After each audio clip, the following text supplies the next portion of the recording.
ये संदेश अलेक्जेंडर ने भेजा है।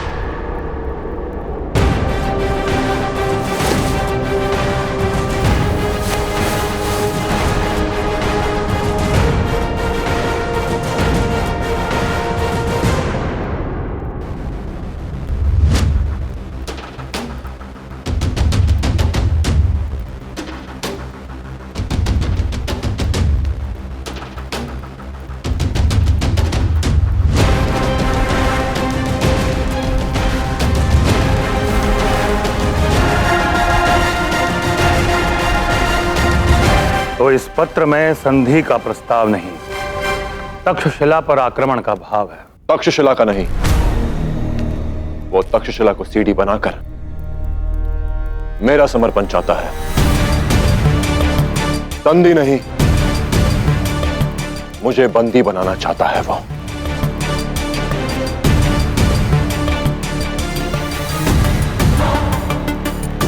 तुम्हारा क्या मत है पौरव कुमार? मैं पहले भी अलेक्जेंडर को निकट से देख चुका हूं आचार्य। उसका सबसे घातक अस्त्र कोई भाला या तलवार नहीं, उसका भय है। वो जानता है कि शत्रु के मन में भय भर दो तो उसके पास अस्त्र उठाने की क्षमता नहीं बचती। यदि तक्षशिला ने यह प्रस्ताव स्वीकार कर लिया तो बिना रक्त बहाए उसकी यह विजय भारत के अन्य स्थानों में उसकी शक्ति कहां तक फैला देगी। यदि उसने हमारे सैनिकों का साहस जीत लिया तो उसको मातृभूमि से पार करना असंभव हो जाएगा। पारस जैसे बड़े साम्राज्य को उसने इसी नीति से जीता। अब हम उसको यह दोहराने नहीं दे सकते। एक बार उसका भय हमारे लोगों के मन में बैठ गया, फिर हम अपनी मातृभूमि को हार बैठेंगे आचार्य। तो फिर तुम ही बताओ पुरु, इस समस्या का उपाय क्या है? अनुसुईया के विषय में क्या करना है? मैं आऊंगा मां, आपका पुरु आपको मुक्त करवाने अवश्य आएगा। मुझे विश्वास है पुत्र। मातृभूमि से बढ़कर कोई संबंध नहीं होता। यदि मां को बचाने के लिए मातृभूमि को छोड़ दिया तो मां स्वयं मुझसे अपना संबंध तोड़ देगी।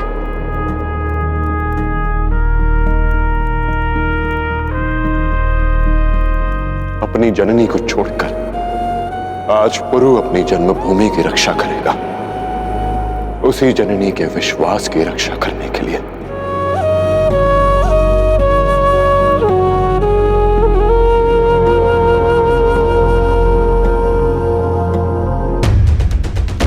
अब हमारा पहला उद्देश्य अलेक्जेंडर को भारत में आगे बढ़ने से रोकने का है। मैं पुरु से सहमत हूं। उसका हर बढ़ता कदम उसका विश्वास बढ़ाएगा और हमारा साहस घटाएगा। तो ठीक है, अलेक्जेंडर के संदेश का उत्तर भेजा जाए और सेना को युद्ध के लिए सज्ज किया जाए। सर्प यदि फन फैलाए तो उसके पूंछ पर पग नहीं रखते महाराज, डंस लेता है। अलेक्जेंडर को संदेश भेजा जाएगा उसी की शैली में। आपके कहने का तात्पर्य क्या है आचार्य? हर रोग की औषधि एक नहीं होती पौरव कुमार। विष दो तो व्यक्ति तिलमिला उठता है और गुड़ दो प्रेम से खा जाता है।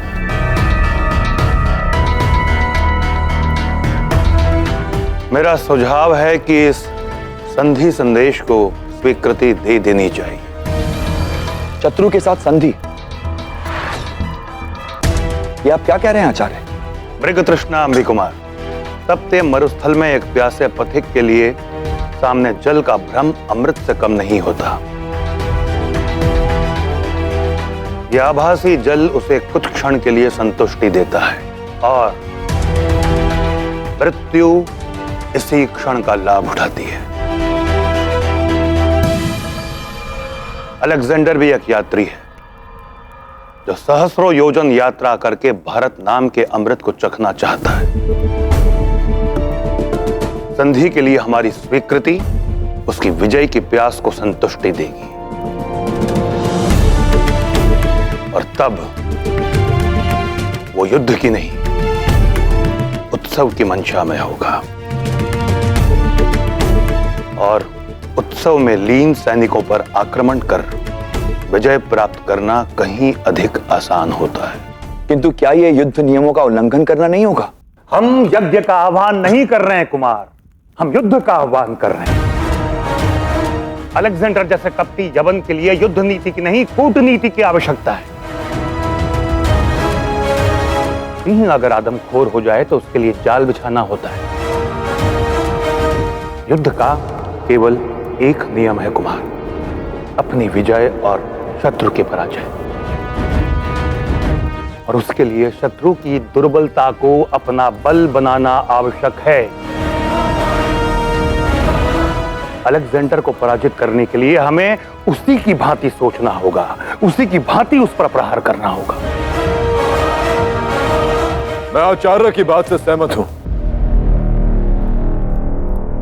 कोई हमारी मां के आंचल पर पांव रखे तो उसके साथ कोई नीति नहीं। हम धर्म युद्ध पर नहीं, हम उस यवन के साथ युद्ध पर हैं जिसके लिए केवल एक ही धर्म है, विजय। हम सभी ने देखा कि फारस में किस प्रकार उस अलेक्जेंडर ने अपनी सुविधा के अनुसार नियमों का उल्लंघन किया, निर्दोष नागरिकों के प्राण लेकर उनके मन में पहले अपना भय पैदा किया, फिर उसी भय को अस्त्र बनाकर उनका देवता होने का दावा किया। वो यहां आकर भी दोस्ती का हाथ बढ़ाएगा, फिर हमारी पीठ पर प्रहार करेगा। उसका पहला पड़ाव तक्षशिला होगा और उसके बाद वो पौरव राष्ट्र को अपने वश में करेगा। उसके बाद कांची, काशी, कलिंग, अवंतिका एक एक करके सब पर अपना अधिकार जमाएगा और हम सब अपने ही देश में असहाय बनकर बैठे रह जाएंगे। यदि हमने ये प्रस्ताव स्वीकार किया तो वो हमारी मां की आंचल पर ऐसा घाव पहुंचाएगा जिसको हमारी पीढ़ियां भी भर नहीं पाएंगी। हमें किसी भी मूल्य पर उस अलेक्जेंडर को रोकना ही होगा।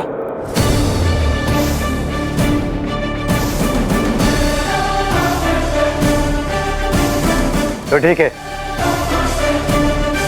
अलेक्जेंडर को स्वीकृति का संदेश भेजा जाए और युद्ध के लिए सेना को भी सज्ज रखा जाए।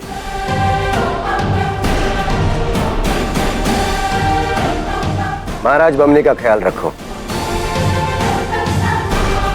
कल प्रातः आगे की रणनीति पर चर्चा होगी।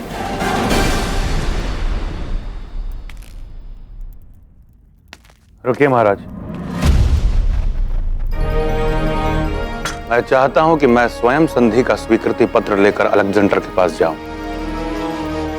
जानना चाहता हूं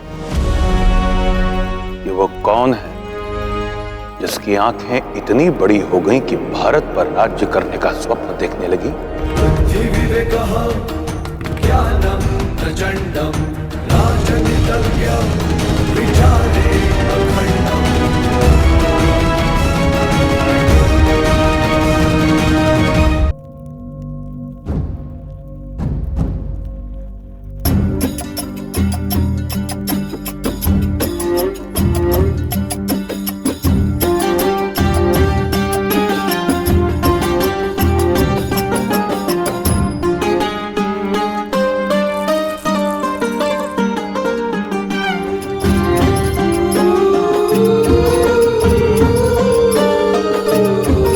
अगर आपको लगता है कि आपकी आंखें आपकी मोहब्बत बयां कर रही हैं, तो ये आपकी बहुत बड़ी गलतफहमी है।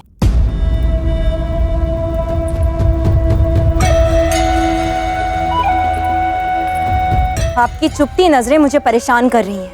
नजरों के साथ यही तो मुश्किल होती है।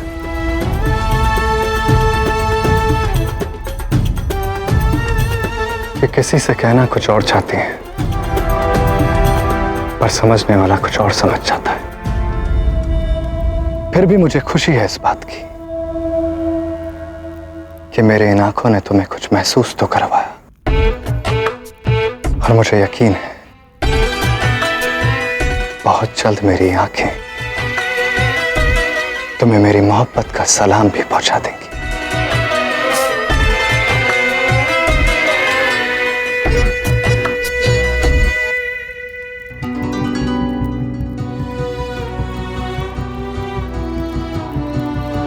एक जरूरी खबर है शाह। तक्षशिला से कासिद पहुंच चुका है, यही ना? जी हुजूर। पैगाम क्या है? हुजूर, कासिद का कहना है कि वो आपके सिवा किसी को भी अपना पैगाम नहीं सुनाना चाहता। एक मामूली से कासिद की ये जरूरत? कत्ल कर दो उसका और फिर पैगाम पढ़ो। इतना चौंक क्यों गए फेस्टियन?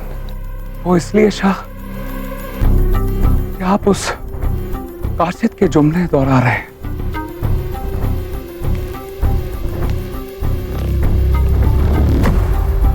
उसने मुझसे कहा था कि जब मैं आपको उसके मिलने की खबर दूंगा तो आप इसी तरह उसे खत्म कर उसका पैगाम पढ़ने का हुक्म देंगे। इसलिए वो खत भी साथ नहीं लाया। वो आपसे मिलकर मुंह जुबानी पैगाम देना चाहता है। अब तो उससे मिलने के लिए मैं भी बेताब हूं। कौन है तक्षशिला से आया है कासिद?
अभिनंदन सम्राट अलेक्जेंडर।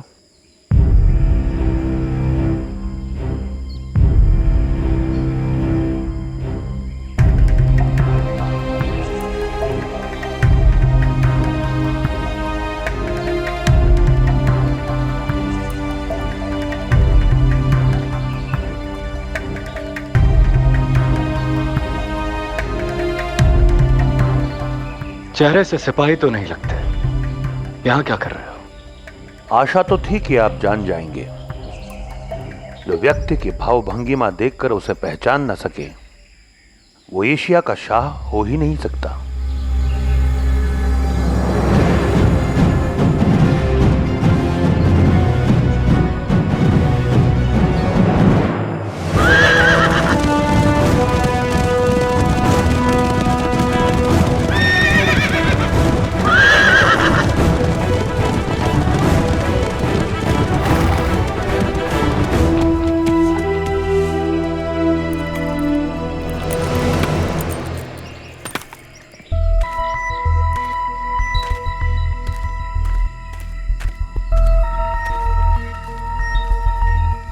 गुरु, तुम हमें यहाँ तो ले आए, परंतु योजना क्या है? जान जाओ गिलाची, प्रतीक्षा करो।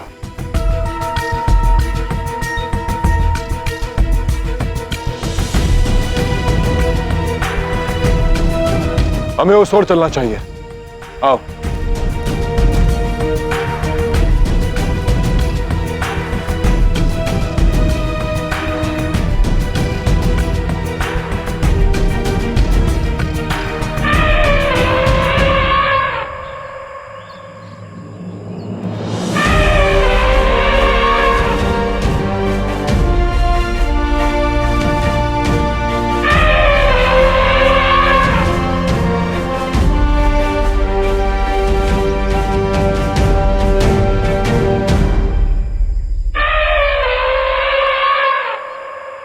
हाथी, करना क्या चाहते हो पुरु? अलेक्जेंडर के पास घोड़ों की एक विशाल और शक्तिशाली सेना है। यदि हमें उसकी सेना का सामना करना है तो एक ऐसी शक्ति की आवश्यकता होगी जो घोड़ों की शक्ति से अधिक है, और ऐसे में एक हाथी से अधिक शक्तिशाली और क्या हो सकता है लाची? आज तक अलेक्जेंडर या किसी भी यवन ने युद्ध में एक हाथी का प्रयोग होते हुए नहीं देखा, और यही बात युद्ध को हमारे पक्ष में करने के लिए निर्णायक सिद्ध होगी।